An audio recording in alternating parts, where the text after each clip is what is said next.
दोषी कौन? विक्रम दौड़ता दौड़ता एक बार फिर उसी शमशान भूमि में जा पहुंचा जहां बेताल नामक वह मुर्दा उल्टा वृक्ष पे लटका हुआ था। राजा विक्रम बड़ी फुर्ती से पेड़ पर चढ़ा और एक बार फिर उसे गिराकर दबोचा और अपनी पीठ पर लाद कर चल दिया। बेताल उसके चंगुल से छूटने का भरसक प्रयत्न कर रहा था, मगर सब व्यर्थ। विक्रम की पकड़ इतनी मजबूत थी कि इस बार वह हिलने में भी कठिनाई महसूस कर रहा था। यह तो मेरा स्वभाव है विक्रम, बेताल ने कहा। तुम नाराज क्यों होते हो? केवल एक बात याद रखो कि मैं जो कुछ भी कर रहा हूँ तुम्हारी भलाई के लिए ही कर रहा हूँ। इसके लिए समय आने पर तुम स्वयं मेरा एहसान मानोगे। आखिर तुम सीधे क्यों नहीं चलते? वक्त आने दो, सीधा ही चलूंगा, मगर फिलहाल तुम एक कहानी सुनो। नहीं, मुझे नहीं सुननी कहानी।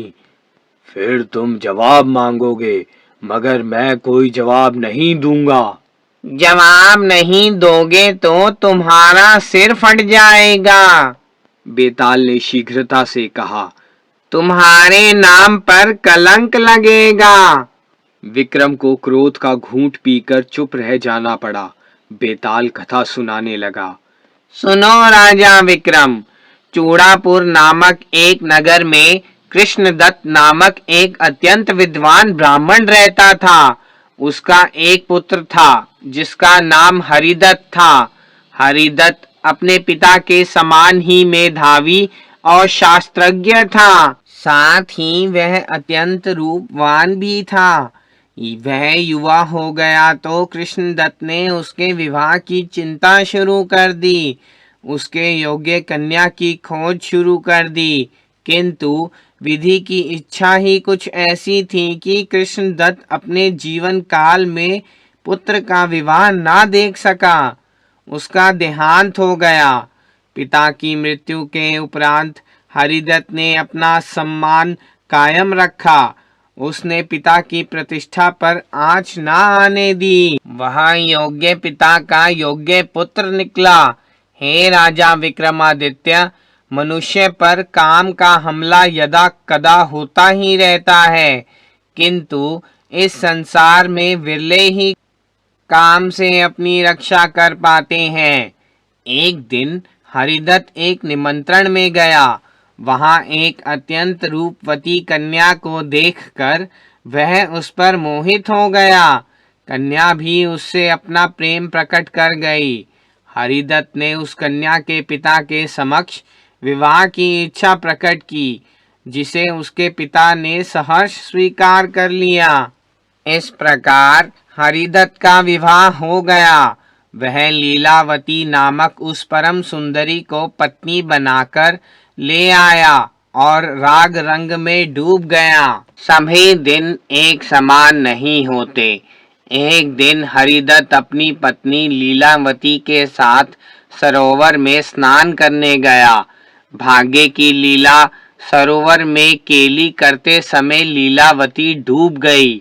उसकी देह सरोवर के तल में जाकर फंस गई। हरिदत्त पागल सा हो गया।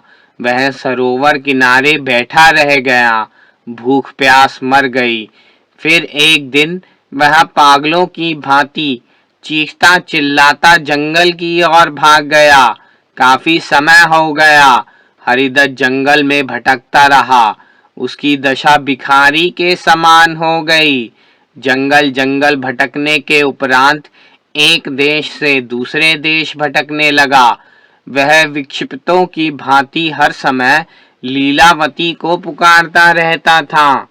इसी प्रकार भटकता भटकता वह कंचनपुर पहुंच गया। वहां पर उसके पिता का एक परम मित्र वासुदेव निवास करता था। उसने हरिदत्त को पहचान लिया और उसकी ऐसी दशा देखकर वह अत्यंत दुखी हुआ। उसने हरिदत्त को अपने पास रखना चाहा, पर हरिदत्त तैयार ना हुआ। वह अपना होश खो बैठा था। हे राजा विक्रम, तब वासुदेव ने अपनी पत्नी से कहा, आज मंगलवार है, हरिदत्त को खीर बनाकर खाने को दो।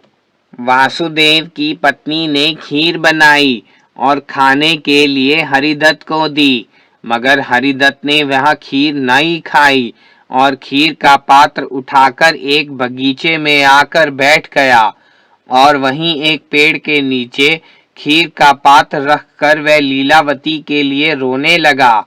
उस पेड़ के नीचे एक भयानक विषधर रहता था। वह बिल से बाहर आ गया। उसने खीर के उस पात्र में जहर मिला दिया। हरिदत्त को इसका पता ही ना चला। विषधर विष उगल कर चला गया और तो हरिदत्त ने उस पात्र की खीर खा ली। खीर खाने के बाद उसे पसीना आने लगा, उसका शरीर ऐंठने लगा। हरिदत्त समझ गया कि यह विष का प्रभाव है। वह भागकर दरवाजे पर आया, चीखने लगा, तुमने मुझे जहर दिया है, मुझे जहर दे दिया। और वह वहीं दरवाजे पर गिर गया। उसका शरीर निष्प्राण हो गया। इस प्रकार का दृश्य देखकर वासुदेव घबरा गया। वह अपनी पत्नी को धिक्कारने लगा कि उसने ब्रह्म हत्या की है, हरिदत्त को खीर में जहर दे दिया है। यह आरोप सुनकर वासुदेव की पत्नी ने कुएं में कूदकर आत्महत्या कर ली। हे राजा विक्रम, न्याय करो, इस आत्महत्या का पाप वासुदेव पर आया या नहीं? वासुदेव को इसका दंड मिलना चाहिए अथवा नहीं, या इसके लिए हरिदत्त जिम्मेदार है कि उसने अनजाने ही वासुदेव की पत्नी पर आरोप लगा दिया? तुम्हारा न्याय क्या बोलता है? बेताल का प्रश्न सुनकर राजा विक्रम अपने होंठ काटने लगा। बोला, इसमें किसी का दोष नहीं है। बेताल बोला, क्या सर्प भी दंड का भागी नहीं है? नहीं। विक्रम ने कहा, सर्प का तो काम ही है जहर निकालना, यह उसका स्वभाव है। तब दोषी कौन है? स्वयं हरिदत्त। उसको खीर का पात्र वहां नहीं रखना था, पर हरिदत्त भी दोषी नहीं है। क्यों? वहां पागल हो गया था। पागल को ज्ञान नहीं होता। इस प्रकार इसमें किसी भी का दोष नहीं है। कहकर विक्रम चुप रह गया।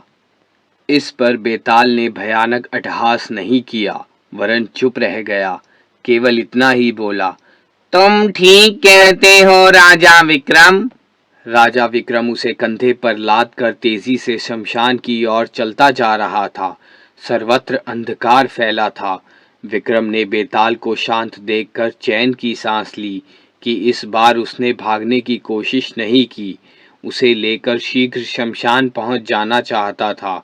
बेताल का व्यवहार देखकर राजा को विश्वास हो गया कि अब वह शरारत नहीं करेगा, तांत्रिक साधु के पास ले जाने में बाधा उत्पन्न नहीं करेगा। अतएव वह तेज कदमों से उस ओर बढ़ चला। आधे से ज्यादा रास्ता पार हो गया था कि बेताल बोला, राजा विक्रम, दाहिनी ओर से चलना, यह रास्ता बदल दो, यह समय भयंकर विषधर के आने का है। राजा विक्रम ने वैसा ही किया। बेताल उसकी प्राण रक्षा भी कर रहा था। इस कारण वह मन ही मन बेताल पर खुश भी था।